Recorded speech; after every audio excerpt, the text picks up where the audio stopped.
Welcome back to What It's Really Like to Be an Entrepreneur. I'm Vincent Lanci, speaker and author of the book Left for Dead, A Story of Redemption. Want to know what it's really like to be an entrepreneur? Well, you came to the right place.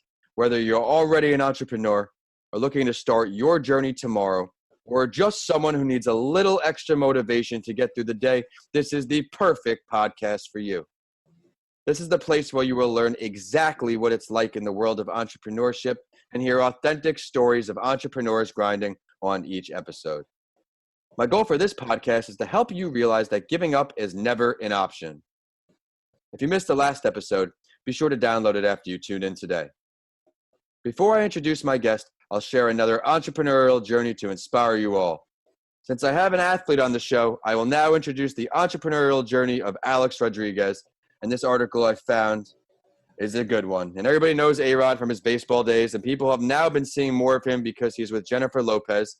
For you that don't know him, Alex Rodriguez is an MLB legend with 696 home runs and will be an eventual Hall of Fame player. He's a World Series champ, but since then, he's been doing analyst work for baseball and became an entrepreneur. We've seen him a lot during the MLB postseasons, and I'm impressed to learn of some of his business holdings and endeavors. I learned he's a franchisee of the UFC Gym, CEO of A-Rod Corp, Fox Sports commentator, does some work with ESPN, and was once a Yankee special advisor, amongst many other businesses. And he's very heavily involved with the University of Miami men's baseball team, including a stadium name there. Hey, Ian, what do you like best about A-Rod's story since baseball? I think what stands out to me most about A-Rod is like how quickly he's put all this together, and just like the sheer grit that he has of overcoming the adversity around, the whole steroid era and his involvement in that, and his ability to bounce back and almost take his game, now that it's a new game, to a totally different level. It's impressive. I like how you brought up, the transition, how, for those who don't remember, how significant the steroid era was, where how bad these players were being spoken about. And now it's really a full circle. And he's kind of, he's done a good job of owning it and not denying and running from it. And he's really rebuilt himself. Like having been through losing a sport, not nearly at the level A-Rod has. I mean, imagine the psychological impact of all of that. And to see him apply the same mindset he had as an athlete to entrepreneurship, it's powerful. I love how you had a lot of great lessons in there about how he repositioned himself, how he turned it around. But that voice you all just heard, that's Ian Dickson, and that's the sound of today's guest. I met Ian playing baseball back at Northport High School. We were just talking how it's about a decade ago, but he continued playing and became a pro ball player for the Chicago Cubs. He's now transitioned that winning mindset to now entrepreneurial careers, and I had him have on the podcast to share some value to you all. Ian, thanks for coming on the show. Yeah, thanks for having me, man. I'm excited to be here. Excited to have you. Would you mind previewing your story a bit for our listeners without giving just too much away of that entrepreneurial journey?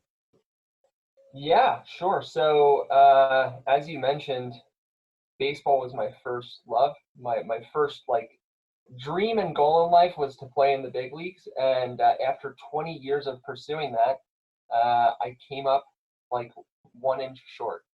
And, similar to A-Rod's story of rebuilding, I was put in this place literally of depression and despair of oh my gosh, I didn't make it. I imagine investing 2 decades into something and then waking up one day and being told nope, didn't work out. You didn't get there. So my story is also one of persistence. I'm looking forward to diving more into that. So thank you so much for coming on the show.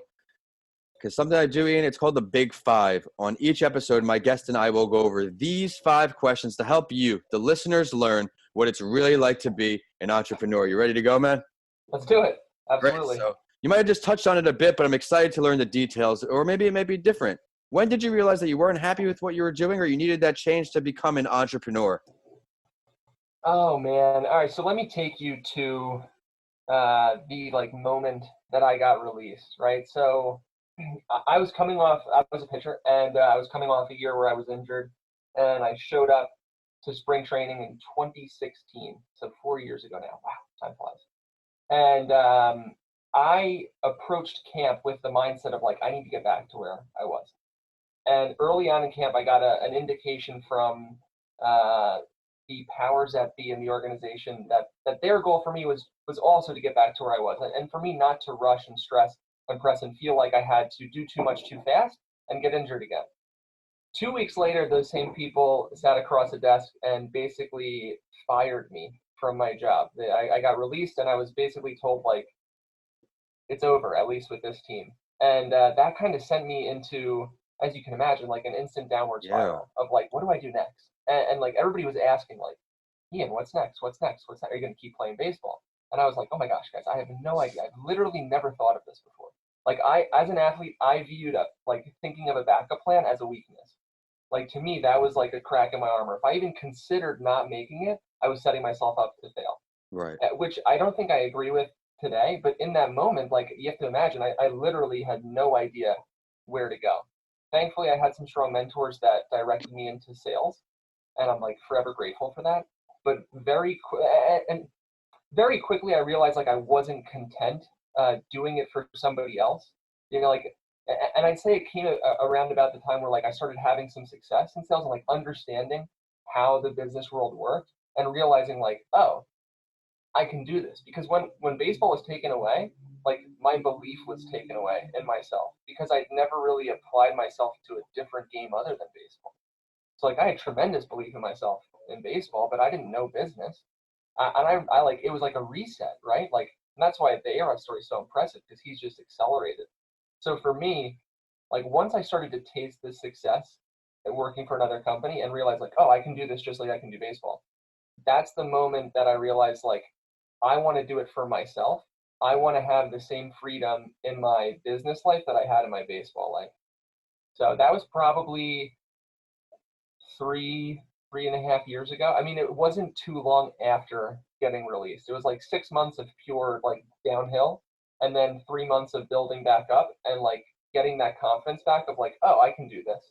Well, I could tell you share that same confidence as A-Rod had, which is why you're both successful in this entrepreneurial journey. You have that winning mindset. What was that first sales job? What was that first experience like?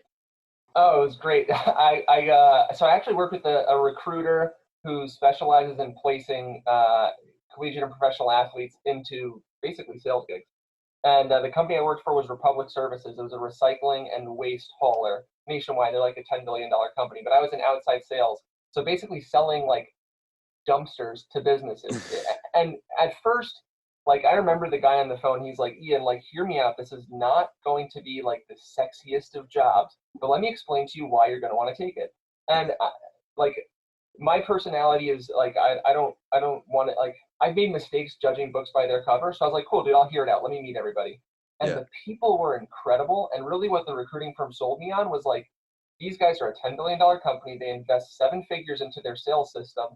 Go and learn their sales system. Right. And learn how to sell something as unattractive as trash removal.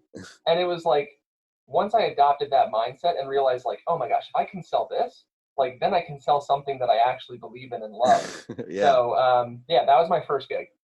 Yeah, well, it's great to provide that perspective for our listeners to see how far you've climbed. But now that we're pushing to the entrepreneurial side of things, what would you say one or two of the most difficult parts of being an entrepreneur are for you?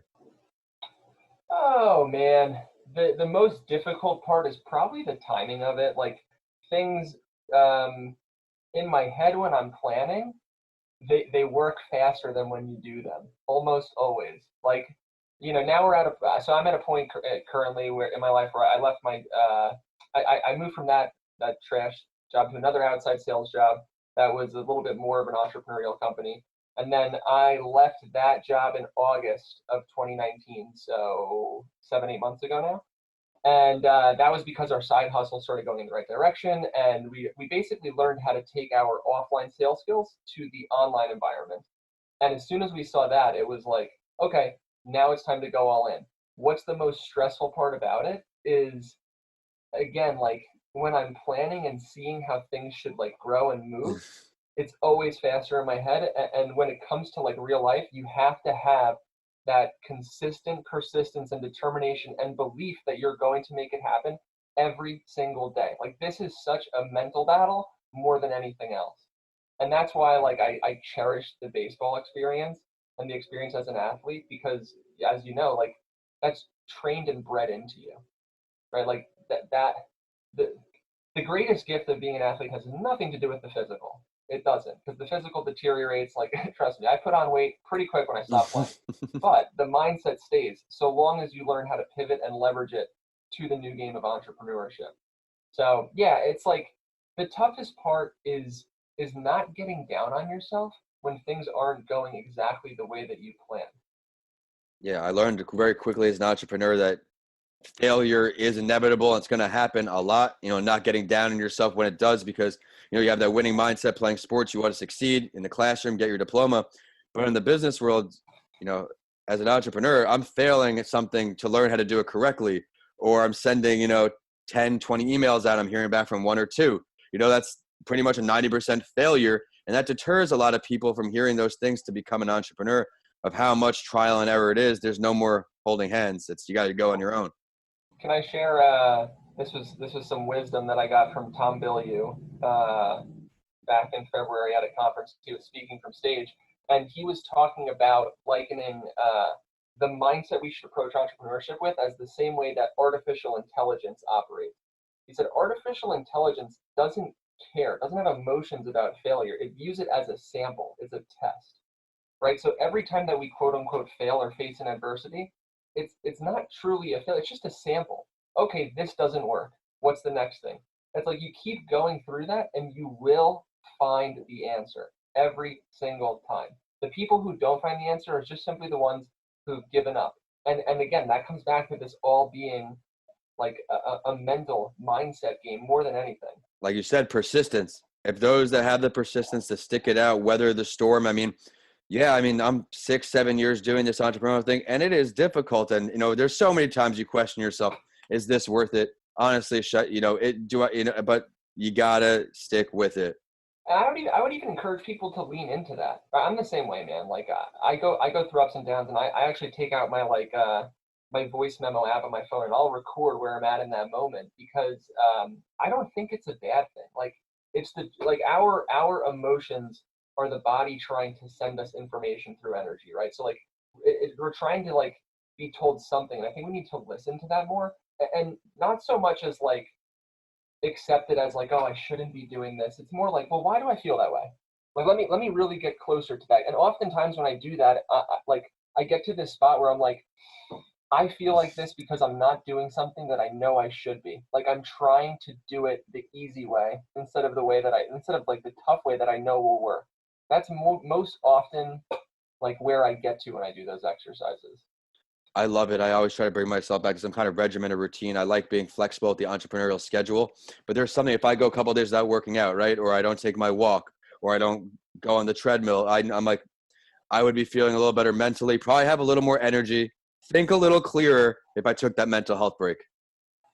Yeah, man, I go through periods, like I oscillate between like super strict routine and then complete absence of it. And I have like in both situations, I have guilt at times, because sometimes when I'm hyper routined, I actually get less work done. And then sometimes when I have no routine, I have guilt that I'm like not following my habits.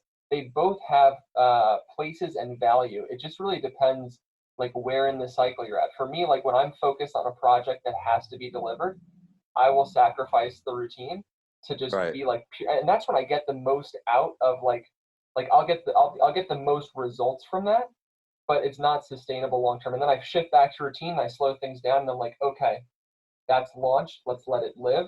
What are we doing now? Let's get back into the flow, let's get back to the plan, and let's just like slow things down and think. I love how you said that, because you're so right. Something I've been adapting over the last few months is before I go to bed, I write down the 3 most important things I need to get done that morning. That way, I have a little bit of a roadmap, but I am able to steer off, because like you said, sometimes when I don't have a designated destination, I can become very, very good at getting things done if I give myself a little flexibility.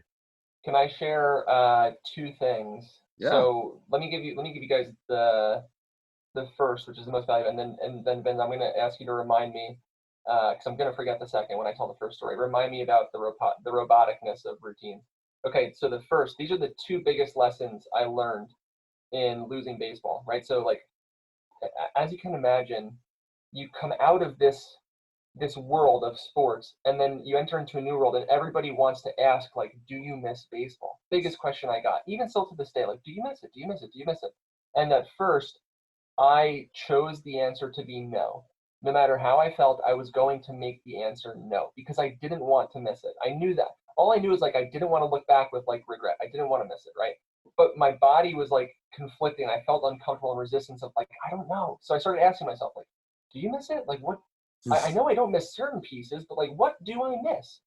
Because everybody thought, like, oh man, do you miss the act? Do you miss, like, being on the mound? And I'm like, not really. Like, striking people out was cool and all, but, like, I don't really miss that aspect of it. But what did I miss? And it was two things, and I want to share them with you because I think they're incredibly crucial for anybody's success.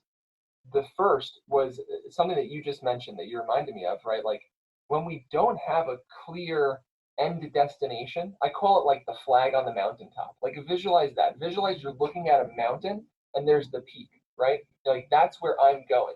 When we don't have a direction, it's easy to move in the wrong direction. It's easy to get distracted and run in circles. When we know where we're trying to go, then we can focus on, okay, how do I get there? What is the next step to get there? And that's Yes. how I pursued baseball my whole life was, okay, Hall of Fame.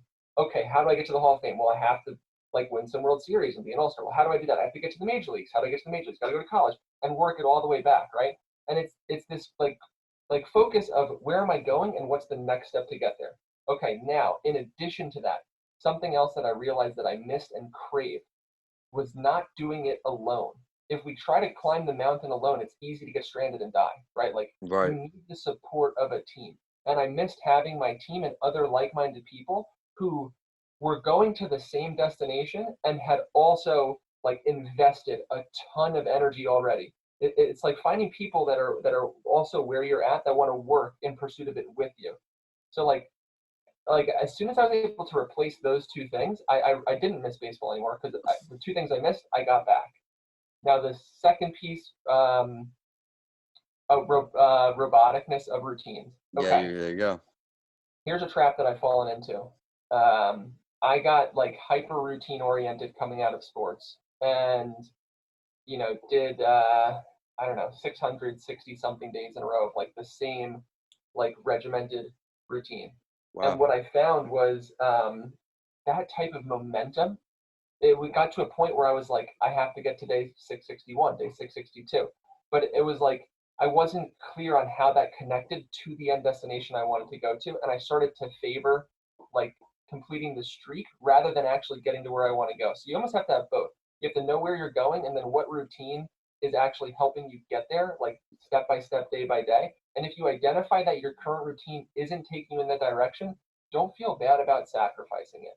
Because at the end of the day, like, if we don't do that heavy work, that project work, that sprint work that I was talking about, where I almost, like, sacrifice the routine, like, that's the stuff that really moves the needle. However, it's the routines that keep us focused in the long run and allow us to even be in a position to do those sprints. Thank you for sharing that, Ian. I mean, that's true value right there, talking about all lessons learned, right? What would you say your greatest lesson learned? If you want to call it a failure, maybe a lesson learned, why is it still sticking with you today? What did it teach you? Paint that picture for our listeners. Man, I mean, the biggest adversity that I faced was getting released, right? Was like killing that dream and learning how to pivot. So what lessons did I take out of that was, like, you need to be able to be nimble and be able to, like, shift and adapt. Love it. I think the Navy motto is something adapt and overcome. I love that, man. Like, I forgot the first word is, but, like, the concept of, like, that mindset of I will figure this out. No matter what, I will adapt and overcome.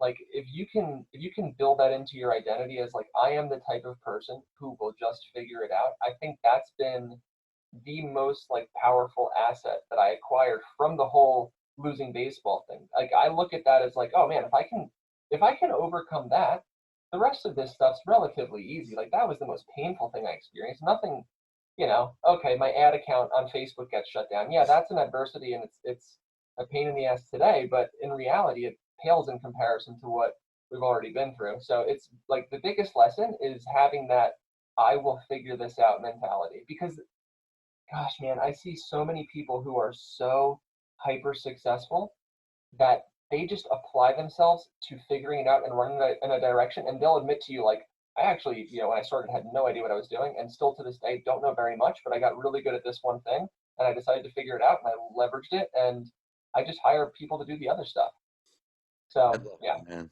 And you know what? It's a great lesson for our listeners too, because you painted that picture, but you still found a way to see the light at the end of the tunnel. You didn't know what the light was going to be right away, but look at you, how positive, how hardworking you are. Still, you didn't let it drag you down. You found a whole new realm, and now you're providing inspiration to all my entrepreneurial listeners. So thank you. But if you had to learn from any entrepreneur, Ian, dead or alive, who would it be to have that conversation with? Where would it be? Maybe paint the picture for us. oh man, I'm gonna give you at least one dead and one alive, because I feel like Love that. Let's do it. if I only pick people who are alive, that's a sacrifice, because I could still talk to them. They're still alive. It might happen. I think dead, like the first that comes to mind is Steve Jobs, and Right. maybe that's a cliche pick, but such just an impressive dude who did face so much adversity. Like that's probably the most curious conversation that I would have. Because if you really think of like the imprint that he made on society and like daily like human function, like when was the last time you went a day without your phone? Yeah. For me, like 15 years, like I don't know. So that would be probably dead, and then alive. It's got to be either like Bezos or Elon Musk, and here's why. I think those guys are like playing such a different game than I play. Like Yeah. they're operating at such a different level in life and like society, and like thinking of the future in a way that I probably can't even comprehend yet. I would love to like twist my mind around, like, what are you guys actually thinking about? Like, what are you seeing as what's coming? Exactly. I think that would be super cool. I love all those picks, and just to gain the perspective, or even like how they go about their day. Like, what are you thinking about that I'm not thinking about? Yeah, like, so I recently, I don't know if anybody's seen like Elon Musk on Joe Rogan's podcast, but Joe Rogan asked him some great questions. It's like, dude, like, what is your life actually like? Like, how do you do all of this stuff? And like, cause for me, sometimes I get overwhelmed by like the very limited amount of work that I have that is not like trying to save the fate of the human species, like, and this dude's just like over there, probably a little bit stressed, but doesn't show it. And you're just like, yeah, I don't know, my day is my day. It's not that crazy. I'm like, wow, okay. It's a cool Probably perspective. good perspective to adopt. You make it seem not that bad, and it won't be as stressful. But if you kind of with the coronavirus, as we're recording this going on, creating more emotions and reason to panic, you're probably going to feel that way too. Yeah, I mean, it's like you will end up where you focus, right? That's why that peak of the mountain is so critical, because if you're not focusing on something like that, well, one, if you're not focusing on anything, you'll end up where other people are focusing you, and that's the trap, right? But yeah, like if the choice is focus on a positive outcome or a negative outcome, and you're going to get either one, why would you not pick the positive? I love it. And you're talking about focus. We're talking about all these things aligning our goals, right? Let's hear about you, Ian. I'm sure our listeners want to hear by now. Let's look into the future with you. Where do you see yourself in your entrepreneurial endeavors 1 year and 5 years? 1 year from today, what are we seeing from Ian Dickson? Oh my gosh, I think of like how long a year is right now, right? And the reason I say it that way is because 1 year ago, things were so different. Like, I hope people can appreciate how much can shift in a year. It is absolutely tremendous. Let me paint a picture of where I was a year ago, and then I'll tell you where I hope to be a year from now. A year ago, my wife and I were we actually joined this like high level mastermind with the focus of learning how to shift from offline sales to online sales successfully. I think a year ago we maybe had a couple of sales, but like had no idea what we're doing, right? And within this past year, have gone from that to like exploding the business. We're in e-commerce, we're in supplements, and so we were doing like as entrepreneurs we were doing like 10 projects at once, and the first thing that this like high level program recommended was like they use the phrase kill your babies, like you have to kill everything but one. And this was a program for like learning how to create online sales funnels, and their focus was like one product, one funnel, $1 million. Like you need to focus there. And at the time we were like, okay, we have 10 things, like no money and no funnels. So like we're way far off. Now I sit here today and look at it like, holy cow, we've made such tremendous progress in a year. And the crazy part to me is we're starting like this year forward at such an advantage of where we were last year. So it's like, if I could have done that last year while having a job, what can we do with this pure focus for a year? So I don't even know what it looks like. My business goals for the actual, like the supplements company, and so it's a family owned and operated business. My dad and grandfather started back in '01. They were like e-commerce, like original pirates. Like, my dad The literally like pioneers. hand code. Yeah, seriously, like he coded his e-commerce card. He's like a computer science coder dude, and my grandpa was the product guy. So that business like flatlined, like wasn't growing, and amazing product, amazing customers, like people love it, but my dad was again more of the technical guy, not really in like the sales marketing aspect. Right. So when we got our hands on it and started looking at this, and like we know how to sell. Like again, I can sell trash. Trust me, I can sell a product that like changes people's lives, right? So when we got in there, it was like, oh my gosh, it was poisoned right for growth, and we've seen that. So now moving forward, our goal is to like at least double what we did last year. We grew by, I think, like 64% year over year from 19 to 18. My goal is to grow at least 125%, 20 to 19. Additionally, if a year from now I'm not doing more with athletes, then I would say that I've let myself down. That's really where I get my energy from, is helping other athletes who've lost their sport to transition into entrepreneurship, because it really is just another game that we can apply ourselves to, and all of the skills that we've developed through sports, like mentally, all the intangibles apply so well to this, and it's so much fun. So I'm working with a couple people one-on-one with that, but if I'm not doing that at a larger scale, then I've let myself down. 5 years from now, 5 years from now, I see myself making a couple different software plays. Those are some like dreams that I've had for a while, but that's a whole. Yeah, well, you got to give us a little preview of that software. What's the idea behind it, at least? Sure. So as I mentioned, I was like super hyper routine oriented coming out of sports, and here's why. When I got drafted in 2011, I read the book Outliers by Malcolm Gladwell shortly thereafter. I don't know if anybody's read that book, but here's the book in a sentence. The concept is 10,000 hours of dedicated practice plus opportunity equals mastery level skill. And as I read that book, I was like, oh, wow, I've had those luck moments of opportunity, so to say. Like there are points in my life that shifted my course. So my thought was, how many hours do I have? And I built this whole system to like track my time input and match it up to my output.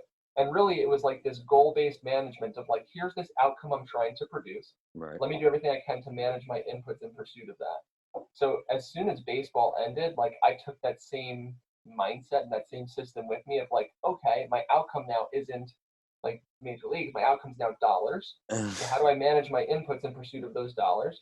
So I've worked with a couple of different people to try to get this off the ground of doing some type of like goal management system. So I see that being one of the software plays. Another is probably a tool that we'll build for ourselves. So we're online. So in the e-commerce part of our business, we also do some consulting and coaching.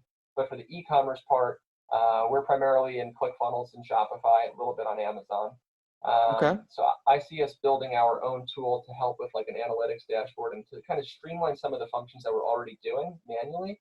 That could be a 5-year play. Ian, thanks for the honesty and the openness. Our listeners are definitely going to connect to you very much. So thanks so much for coming on. I enjoyed the value you added to our episode. You kept it honest. You talked about your 2 biggest lessons leaving baseball, which I think can translate to a lot of businesses. And you also gave our listeners the taste of what's in the future for you. I do definitely see a big future for you connecting with athletes because of your personality and your work ethic and your overall mindset. I think you can add a lot of value there, man. But it's time for the last word. Is there something you'd like to touch on today to add to our listeners that we didn't touch on yet? Yeah, I'll give 2 things come to mind immediately, and they're probably for the same person at different points in their lives. So the first, because I remember when I was looking at making the jump from my job and how scary that was. And I'm so grateful that I had a buddy who was already on the other side that like pushed me to do it. And if you're looking at this of like, do I really want to do this? Should I make this leap of faith? Like, should I go all in on this thing? The answer is yes, and you must do it immediately. Rip it off like a Band-Aid, because I promise you, once you open up the mind space and you give yourself that all-in mentality and you set yourself up so that, like, not that your back's against the wall, but like you don't have excuses. Like, you are there and in it and like fully committed. That's when the ball will start to move. Like, do that now, like today. Like, if you're listening to the podcast, like, put it on pause, make that decision, and go. Because every day that we take that we're not moving, it's actually pulling us farther and farther and farther and farther away from that. Now, for the people who've already made that commitment and are all in on their thing, don't stop. Keep going. Stay persistent. As long as you point in the right direction and you don't stop, you will get there. You'll love it. Wins along the way. Like, it'll just start to compound and things will open up. Like, the fun part is the more you play the game, the more leverage that you have, the more that these little small shifts and tweaks can open up new doors that take you to this whole new level that you're like, oh my gosh, I didn't even know that was possible, and now it's happening. And like, we've experienced that. So like, that's why I have such conviction in it, is like, I kid you not, like, let me share this because I hope this helps like open up some possibility. When we first started getting to the selling online game, we didn't have much success at first. I mean, we literally, quote unquote, failed for, I don't know, at least 6 months, invested 5 figures into ad spend and building funnels, and like, it wasn't working. And we started looking at it as like, man, maybe this is a lie. Like, maybe this stuff doesn't work. And then we launched a different ad. We changed our approach. We did something different and new. And because we had a new input, it allowed us to create a new output. And just this one simple video changed everything like a light switch. And it took us from a point where we were not profitable on our ad spend to very profitable on our ad spend. And as soon as that happened, it was like, literally the growth was controlled by a click of a button. It was like, oh, this works. Okay, spend more. Okay, that worked. Okay, spend more. And every day for like a period of months, I just looked at this and like woke up and my heart was like racing because I was like, oh my, is this like going to keep going? What's going on? That's amazing. And it's just click a button. And I want you guys to realize that like, that only happens after the commitment and after the persistence and after the failure. You should not expect that to happen from day one. You're setting yourself up to quit if you expect that to happen early. Expect it to happen at some point and do not stop until you get there. I love it, man. I'm so happy we got to reconnect for this show. Can you please share your professional social media or website, ways for our listeners to check out everything you got going on? Yeah, you guys find me on Facebook or Instagram, and I'm so bad at this that I'm actually going to look at my Instagram handle. Okay, it's Ian Dickson 22. And then I think my Facebook profile is facebook.com/Ian Dickson 22 if I had to guess, but I can give it to you. We can throw it in the show notes or something. But yeah, just look honestly, up Ian Dickson. Yeah. Here's what I tell everybody. Like, feel free to reach out. When I was playing, so many people would ask like, oh, will you talk to my son? Like, he's really interested in baseball. Like, will you talk to him? I said, yeah, I'll talk to anybody. You can have my personal cell phone number. Here's the condition. Yeah. The condition is you have to, like, your son has to reach out to me. I'm not going to reach out to you. I'm not going to push him. He has to want it. If you're listening to this and something that I said is connected with you and you really truly want it, message me. I'm happy to give you time and message you back. But like, I don't believe in pushing other people. I got to push myself, I love it, man. Well, thanks so much again for coming on. Everybody be sure to check him out on that social media, and be sure to check out the show on Instagram and Facebook at Your Favorite Morning Podcast, and on Twitter at PodcastsByLanci. My handles are at Vincent A. Lanci on all social media and YouTube, and my website is vincentalanci.com. Make sure to check out my book, Left for Dead, A Story of Redemption, on Amazon now, but DM me or email me. I want to hear what you think. If you enjoyed today's episode, please continue listening and rate what it's really like to be an entrepreneur 5 stars. I work hard to find value delivering stories for you on each episode. And as always, I'll end the show with a quote that inspired me and know it will for you too. And this one is from the star of today's celebrity lookup, Alex Rodriguez. He said, be respectful, treat people the way you want to be treated, respect the lowest rank and the highest rank, and you'll never get in trouble. Thanks for listening, and I'll see you all on the next episode of What It's Really Like to Be an Entrepreneur.